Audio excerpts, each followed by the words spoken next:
les diables précipitent les femmes en enfer à cause de vanité. J'étais avec le Seigneur en train de dialoguer, quand le Seigneur m'avertit qu'au début de ma conversion, je marchais dans l'obéissance et qu'au fil des années, je commençais à porter des boucles d'oreilles, des colliers et du maquillage. J'ai interrogé Jésus en disant qu'il aimait l'église ornée et la Bible dit que le peuple d'Israël devait orner son mari, même son église. Jésus m'a regardé avec beaucoup d'amour à tout expliqué. Il a dit, serviteur, la parure du monde ne m'est d'aucune valeur. Ce que je veux, c'est un peuple qui se pare de ma parole. Les parures spirituelles sont l'amour, l'obéissance, la pureté et les fruits de l'esprit. L'église qui est ornée de ma parole brille comme une lumière. Chaque parole recouverte par l'église est comme ornée de joyaux célestes. Comme Israël était chargé de se parer de sanctification et non d'idolâtrie, mon église est appelée à se parer de ma gloire, qui fera briller mon peuple comme des étoiles. J'ai dit, Seigneur, les femmes de mon église portent des bijoux, je les ai vues les porter et je voulais aussi les porter. Jésus répondit, maintenant, vous savez que vous ne pouvez pas, aucune épouse avec les ornements de Satan n'entrera dans mon royaume, les ornements de la terre ne m'appartiennent pas. Jésus m'a emmené au ciel par un chemin de pierres précieuses, il a pris une pierre qui a brillé et placée dans la paume de ma main, cette pierre brillait dans ma main, Jésus me dit, regarde ce pierre qui est un serviteur, il n'a pas de parure, car elle est la parure elle-même, n'utilise pas la parure du monde, sois ma parure, la beauté de cette pierre ne se trouve pas en dehors d'elle, qui est la lumière qui brille de l'intérieur, je veux une église comme cette pierre précieuse, qui brille par sa nature même, la beauté spirituelle n'est pas en apparence mais en transformation, ce génie est une simple vertu et une humilité de cœur, il parle de que ce soit un miroir du monde et reflète mon image, voir le reflet de ma gloire et brille dans la sainteté. Ma lumière doit refléter dans l'Église,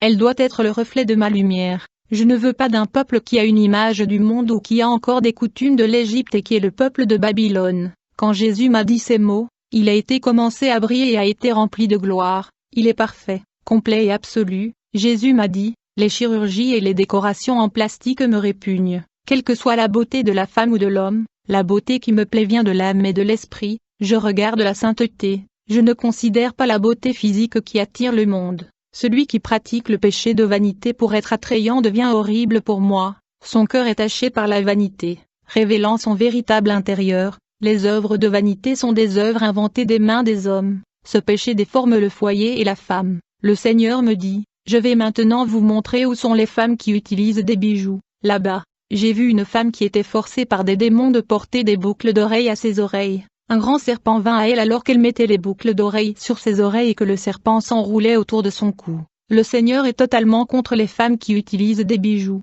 J'ai dit, Seigneur, mais ce ne sont que des bijoux ordinaires. Le Seigneur a dit, ma fille, ces choses-là ne me plaisent pas. J'ai vu un frère qui portait des chaînes au cou, des sœurs portant des colliers. Il y a un enfer. Ils étaient enchaînés autour du cou et tirés comme des chiens en enfer. Les chaînes et les colliers symbolisent les prisons. J'ai continué à marcher et j'ai vu des femmes qui appliquaient des silicones sur la poitrine, les fesses, les bras et le visage. Les démons les appelaient leurs poupées parce qu'il y avait trop de substances plastiques dans leur corps. Les démons les virent injecteurs tout ce silicone dans leur corps. Les démons ont dit que ces silicones sont les nôtres et que nous allons sortir de leur corps, de nos femmes en plastique, les femmes qui ont fait la liposuction, la réduction de l'estomac, la chirurgie plastique sur le visage, quand ils vont en enfer. Les démons les ouvrent et pratiquent des interventions chirurgicales déformant tout leur corps. Une voix dit, que la chirurgie plastique ou toute procédure esthétique dans le corps déforme l'image de Dieu. Ils n'acceptent pas comment il les a créés. J'ai continué à marcher en enfer. J'ai vu du shampoing et des crèmes pour la peau en enfer. Lorsque la femme applique ces crèmes sur son corps, le parfum séduira les hommes sur terre. Lorsque le shampoing dure sur la tête, les produits chimiques pénètrent dans les cheveux et le cerveau, entraînant des changements mentaux. Puis j'ai vu une femme à l'église porter un parfum, et de son corps jaillit une fumée noire et fumante qui pénétra dans les narines du peuple. Méditez sur Ésaïe 3 verset 24, et il arrivera qu'au lieu d'une odeur sucrée, il y aura une puanteur, et au lieu d'une ceinture une rente, et au lieu de calvitie bien définie, et au lieu d'un stomac et une ceinture de sac, et brûlant au lieu de la beauté, et beaucoup d'hommes ont été séduits par l'odeur. J'ai vu le démon de la séduction avec un verre à la main et quand il a ouvert la bouteille, un parfum infernal est sorti de l'intérieur et est entré dans mon nez. Je suis tombé amoureux de ce démon. J'ai été hypnotisé par ce parfum qui est sorti sous forme de fumée noire, mais bientôt la lumière qui était près de moi a détruit l'effet hypnotique. L'enfer est plein des parfums de séduction,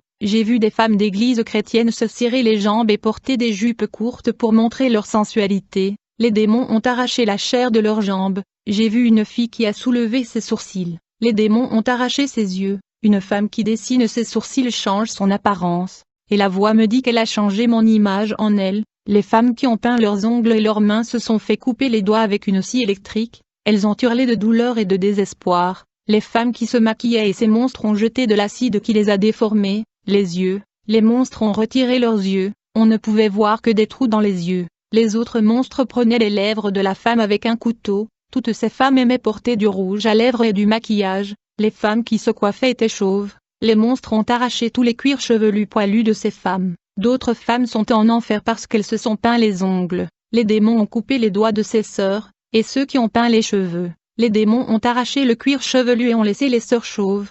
Ceux qui portaient des rouges à lèvres avaient les lèvres coupées pour ne devenir que le squelette. Ceux qui portaient des boucles d'oreilles avaient les oreilles coupées. Je n'ai vu que 2 trous à la place des oreilles. Ceux qui portaient du maquillage avaient le visage fondu par le feu. Ceux qui portaient des colliers avaient le cou serré. J'ai vu en enfer des femmes qui portaient des pantalons longs, ainsi que des pantalons courts. J'ai vu des sœurs en enfer pour avoir porté des jupes courtes dont les ourlets étaient au-dessus de leurs genoux et j'ai également vu des femmes portant des robes serrées contre leur corps. J'ai vu des chrétiens qui portaient des vêtements serrés sur leur corps. J'ai vu des sœurs en enfer pour avoir porté des jupes craquelées et des talons hauts. J'ai vu celles qui marchaient sans chemise. J'ai vu des frères qui sont en enfer parce qu'ils portent des chemises sans manches. Et ceux qui portent des shorts à la maison sont comme des vêtements normaux et sortent dans la rue. Et tous ceux que j'ai vus sont des frères de différentes dénominations.